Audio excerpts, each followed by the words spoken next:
8 ancient maps that show a world that shouldn't exist. Imagine opening an atlas from the 16th century and finding a perfect outline of Antarctica, not as a block of ice, but as a lush, green continent with flowing rivers. Modern science says Antarctica has been frozen for at least 15 million years. Yet ancient charts tell a different story. Someone drew that coastline. Someone knew its shape. And whoever they were working from source material that has no business existing. Today, we examine 8 maps that refuse to fit the story we've been told about human history. The Piri Reis map. It is 1929. The Ottoman Imperial Archives in Constantinople are being catalogued after centuries of neglect. A German theologian named Gustav Adolf Deissmann is sorting through forgotten documents when he finds something folded inside a bundle of old materials.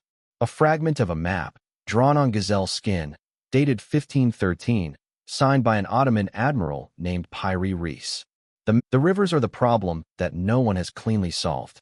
Rivers require liquid water. Liquid water requires temperatures above freezing.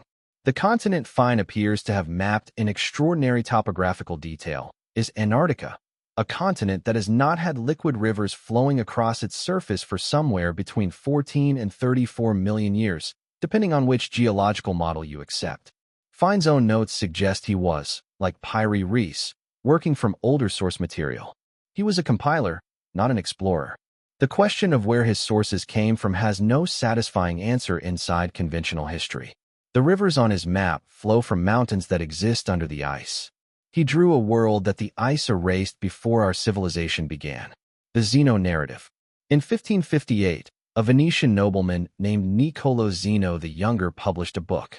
It contained letters and a map, which he claimed to have found in his family's archives, documents left by his ancestors, 2 brothers named Antonio and Niccolò Zeno, who claimed to have sailed the North Atlantic in the late 14th century, around 1390. The map they left behind showed islands in the North Atlantic with a specificity that made scholars deeply uncomfortable. One island, labeled Frislanda, appears large, detailed, and positioned south of Iceland. It does not exist today.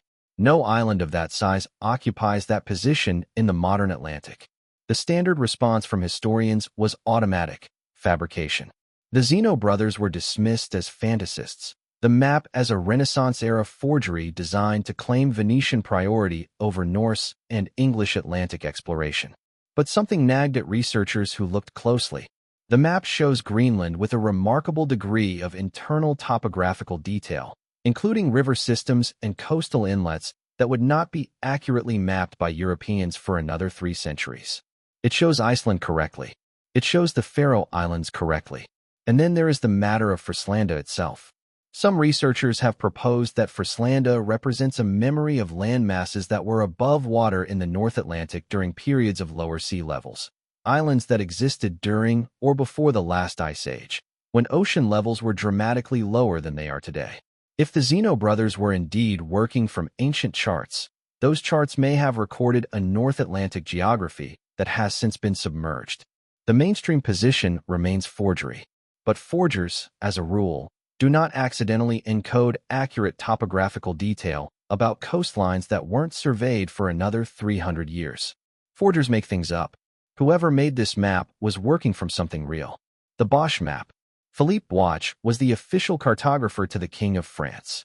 In 1737, he published a world map that should not have been possible. Buache drew Antarctica divided into 2 distinct landmasses, separated by a waterway crossing the continent's interior. He was explicit about his reasoning. He stated, working from ancient source maps whose origins he could not fully trace. He was not speculating. He was compiling. For 2 centuries, Buache divided Antarctica was treated as an obvious error. Antarctica is one continent. Everyone knows that. Except that in 1958, seismic survey data from the International Geophysical Year revealed something that made the archaeological community very quiet. Beneath the ice, Antarctica is in fact divided. The ice sheet conceals a sub-glacial waterway running across the interior of the continent, effectively separating what would be 2 distinct landmasses if the ice were removed. This was not known to modern science before 1958. It is depicted with functional accuracy on a French royal cartographer's map from 1737, based, Buache himself tells us, on sources far older than himself. Buache was not a genius who guessed correctly. The probability of accidentally guessing the subglacial geography of a continent no one had visited and getting it right is not a probability. It is not a number that fits in the column labeled coincidence. Someone surveyed Antarctica before the ice. Someone made a record of it, and fragments of that record, passed through generations of copyists and translators and archivists, survived long enough for an 18th century French cartographer to compile them into something that matched what our seismic equipment would confirm 200 years later. The Hadji Ahmed world. In 1559, an Arab cartographer known as Hadji Ahmed produced a world map notable for two things: its overall precision, which was remarkable for its era, and one feature in its northwestern corner that historians spent centuries explaining away. Between Asia and North America, Hadji Ahmed drew a continuous landmass. Not a guess, not a vague smearing of coastlines. A land bridge, wide and clearly delineated, connecting the two continents across what is now the Bering Strait. We know this land bridge existed. Geologists call it Beringia. It emerged during the last glacial maximum, when sea levels dropped dramatically due to the volume of water locked in ice sheets. At its peak, Beringia was not a narrow crossing but a landmass roughly the size of Australia. It was the route by which the first humans reached the Americas, somewhere between 15,000 and 30,000 years ago. The Bering Land Bridge was fully submerged by rising seas approximately 11,000 years ago. Hadji Ahmed drew it in 1559, working, as cartographers of his era routinely did, from accumulated source material of uncertain age. He drew a feature of North Pacific geography that no one in 1559 should have known existed, because the only way to have known it was to have been there when it still existed, or to have inherited records from someone who was. The land bridge on Hadji Ahmed's map is not metaphorical. It is not decorative.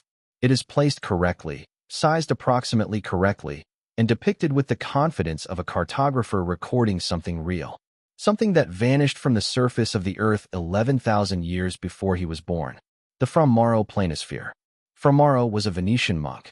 He ran a cartographic workshop on the island of Murano, and in the 1450s he produced what many consider the finest world map of the medieval period. A circular planisphere nearly 8 feet in diameter, covered in extraordinary geographic detail and annotated with thousands of descriptive notes. The map's representation of Asia, the Middle East, and the Mediterranean was the best available in its era. But it is Africa that stops historians cold. Fra Mauro's Africa is wrong in the ways you would expect from a 15th century European. Proportions are distorted. Certain coastal features are misplaced.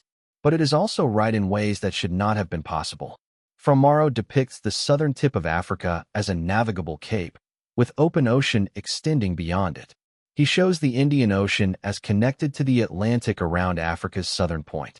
This was not accepted European geographical knowledge in the 1450s. The dominant model, inherited from Ptolemy, held that Africa extended infinitely southward and the Indian Ocean was an enclosed sea. Fra Mauro explicitly rejected Ptolemy's model, noting in his annotations that he had access to information from travelers and ancient charts that contradicted it. Bartolomedeus would not round the Cape of Good Hope until 1488, 30 years after Fra Mauro drew it correctly. Vasco da Gama would not complete the sea route to India until 1498. Fra Mauro had drawn that route before either man sailed it. His notes reference, frustratingly but tantalizingly, ancient geographical sources he declines to name. Someone before Fra Mauro knew Africa's true shape. Someone sailed south, rounded the Cape, and came back. And that knowledge, somehow, in some form, found its way into a Venetian monk's workshop on an island in a lagoon. The Kangnido map. In 1402, Korean cartographers produced a map of the known world. It is called the Kangnido, and it is the oldest surviving East Asian map to attempt a depiction of the entire world. Korea in 1402 was not a maritime power. It had minimal direct contact with the lands west of China. Its cartographers were working from accumulated Chinese and Islamic geographical sources. And yet the Kangnido shows Europe, not a vague blob, not a symbolic gesture toward the existence of Western lands.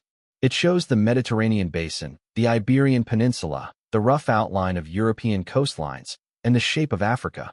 including, again, a rounded southern tip that no Korean, Chinese, or Islamic source of 1402 should have been able to record with any accuracy.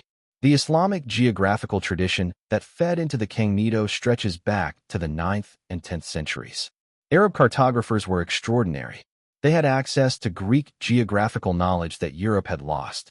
And somewhere in that chain of accumulated, translated, copied, and recopied knowledge, information about the shape of continents was preserved that we cannot fully account for.